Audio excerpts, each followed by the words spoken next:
Hello children. Now in today's lecture we are going to deal with the numericals related to Bohr model. You all must have read the Bohr model, the various formulae, success and limitation. So now it's time to go through the formulae part. Now the first is calculate the wavelength of radiation emitted when an electron in a hydrogen atom undergoes transition from the fourth energy level to the second energy level. So remembering the term, when we are on the second energy level, we are talking about the Balmer series. So starting with the formula, applying nu bar is equal to 1 by lambda, that is equal to 109,677 1 upon n1 square minus 1 upon n2 square, and what's the unit here? It is centimeter inverse. So again 109,677. Now the first is fourth energy level to second energy level, the transition is. So n1, the lower is 2 square minus 1 upon 4 square centimeter inverse. It is 109,677, that is the value of Rydberg. 1 by 4 minus 1 by 16. Now taking the LCM, 109,677, the LCM is 16. 4 minus 1.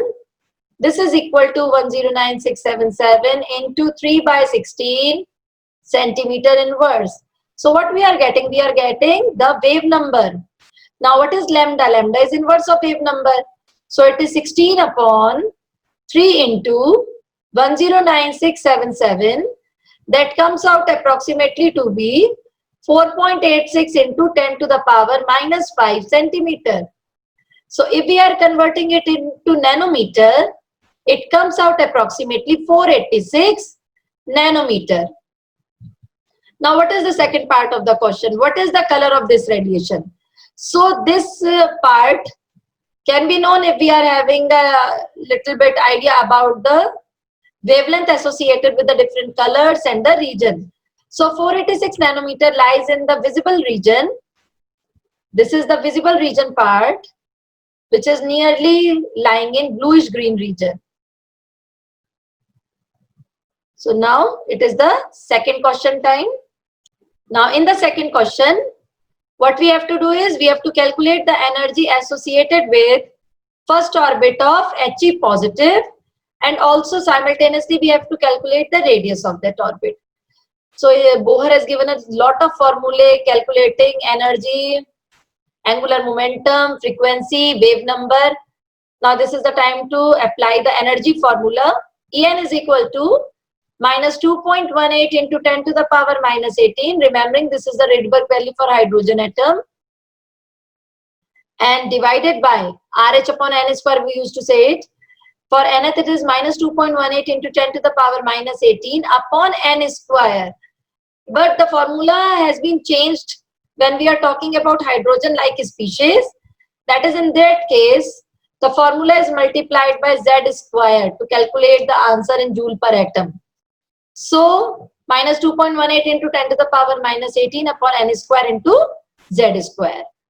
The value for case of He positive, it has 1 electron, but it's Z, that is the atomic number is 2, and the shell number associated is 1. Helium is also having 1 shell. Then minus 2.18 into 10 to the power minus 18 upon n square. N is 1 square. And what about Z? It is 4. 2 square is 4.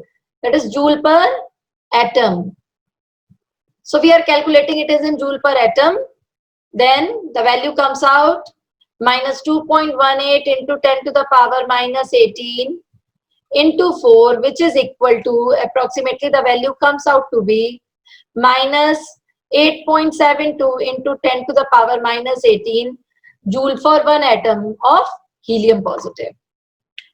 So this is the energy for hydrogen-like species when we are talking about He positive.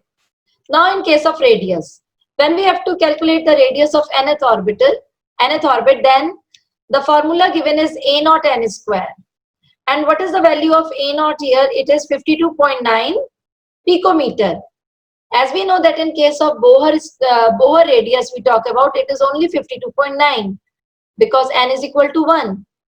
But in case of helium, helium positive, where Z is equal to 2 and N is equal to 1, electron is equal to 1, then the formula is little bit changed. It is A naught N square divided by Z. So the value is 52.9 into 1 square upon 2, that is the atomic number of helium. So it comes out to 6.45 picometer. So the radius of first orbit of He positive is 26.45 picometer. Now let's move toward the third question. Now in the third question, how much energy is required to ionize? How much energy is required to ionize a hydrogen atom if the electron occupies N is equal to 5 orbit? Now the electron has to be ionized totally. We have to ionize the electron so that from N is equal to 5 orbit. And then simultaneously we have to calculate and compare our answer with the ionization enthalpy, that is compared with the N is equal to 1 orbit. We know that the formula of energy is equal to minus 2.18 into 10 to the power minus 18 upon N square joule per atom. This is the value for E. But when we are talking about change in energy, so change in energy is equal to E infinity in the first case. We are talking about E infinity minus E5. Okay, so the value comes out, keeping in mind the total formula, 2.18 into 10 to the power minus 18, 1 upon 5 square, 1 upon N square, initial, and then the final is infinity square. Okay, and 1 upon infinity, we all know that it is going to be 0. 2.18 into 10 to the power minus 18 into 1 upon 25. So the value is near about, when we divide it by 25, it comes out approximately to be 8.72 into 10 to the power minus 20 joule. So in the first case, that is delta E, it is when E infinity minus E5 is done, the value of change in energy is 8.72 into 10 to the power minus 20 joule. Now let us come to the second topic, delta E.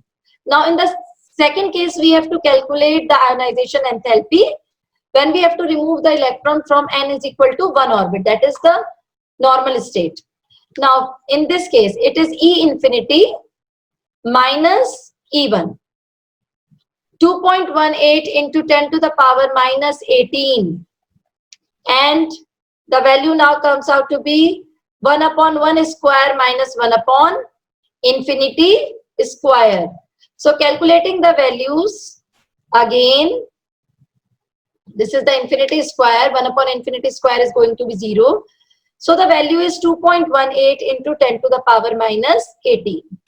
So in both the cases, we have calculated the change in energy, whether it is from 5th orbit to infinity and whether we are talking about from first orbit to the infinity, that is ionizing the hydrogen atom. Now we have to do one more thing here. We have to compare our answer. So let us consider that the first is delta E and the other is delta E dash. So comparing the answer of both the values, delta E dash upon delta E is equal to 2.18 into 10 to the power minus 18 upon 8.72 into 10 to the power minus 20. Simplifying the values, it is 2.18 upon 8.72 into 100, it is left with, and the value comes out to be 25. So delta E dash upon delta E is equal to 25 times. So first we have calculated the ionization with respect to the first orbit, with respect to the 5th orbit. Then we have calculated the ionization with respect to the first orbit. And then the third part that we have done is comparing both the difference in energies. So the answer is 25 times. Now one more question. Now the other one, in question number 4. The energy associated with the first orbit in hydrogen atom is 2.18 into 10 to the power minus 18 joule per atom. Okay, the value is provided this time in the question itself, that the energy with respect to first Bohr orbit, that is n is equal to 1, is given as minus 2.18 into 10 to the power minus 18 joule per atom. This is given to us. Now, what is the energy associated with the fifth orbit? Okay, now we are calculating E5. It is minus 2.18 into 10 to the power minus 18 upon n square. And what is n here? N is 5. So the value becomes minus 2.18 into 10 to the power minus 18 upon 25. What it comes out to be minus 8.72 into 10 to the power minus 20 joules. So the energy associated with the fifth orbit is minus 8.72 into 10 to the power minus 20 joule. This is the first part. Now let us do the second part. Calculate the radius of the Bohr's fifth orbit of hydrogen atom. Now the formula of Bohr's first orbit, the nth orbit, we can give the formula for nth orbit. It is a naught n square, and it is 52.9 n square picometer. So this time n is given as 5. Substitute the value 52.9 into 5 square picometer. So it comes out to be 52.9, 5 square picometer. 5 into 5, that is 25. So what we will be doing here, we will be putting the value 52.9 into 25, which is approximately equal to 13.225 if we convert it into Armstrong. So in Armstrong, the value comes out approximately to be 13.225. So in this question, we have covered the formula of energy and the radii, the two important successes of Bohr's model. Now in question number 5, calculate the energy required to remove, and we are talking about required to remove. So if it is completely removed, then we are talking actually about ionization enthalpy. So let us see in this case what has been asked.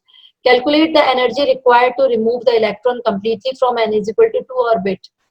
Okay, so n is equal to 2 orbit is given, and we have to completely remove the electron, that is we have to ionize the electron.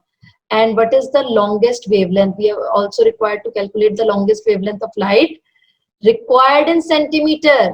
Okay, longest wavelength, we have to calculate longest wavelength, as well as the condition is centimeter, which can be used to cause this transition. Okay, first of all, we will calculate the delta E, because delta E is equal to E2 minus E1. And what is the value finally here? It is E infinity minus E2. Okay, E infinity is going to be 0 minus, what is the value of second level? Minus 2.18 into 10 to the power minus 18 upon 2 square joule per atom. It is plus 2.18 into 10 to the power minus 18 upon 4, which comes out nearly equal to 5.45 into 10 to the power minus 19 joule per atom. Actually, we are talking about one atom. Then what we have to calculate now? We have to calculate the longest wavelength. So since we know that delta E is equal to h nu, it is equal to hc by lambda. Delta E is provided to us, that is 5.45 into 10 to the power minus 19 is equal to, substitute the value of h, 6.626 into 10 to the power minus 34. Substitute the value of C also, 3 into 10 to the power 8, and then the value for lambda which we have to calculate. Then lambda is equal to 6.626 10 to the power minus 34 into 3 into 10 to the power 8 divided by the value 5.45 into 10 to the power minus 19. So the value comes out, when we did the calculation, it is 3.647 into 10 to the power minus 7 meter. Lambda is in meter. So the longest wavelength we have calculated, but since we have to calculate the answer in centimeter, we can convert meter into centimeter also. So it comes out to be 3.647 into 10 to the power, meter converted into centimeter is 100. So it comes out to be -5 centimeter. Okay. So this is our last question regarding the Bohr's numerical part. So students, this is all about the Bohr's model and the numericals. Practice these numericals and also the numericals from NCERT back exercise. Thank you.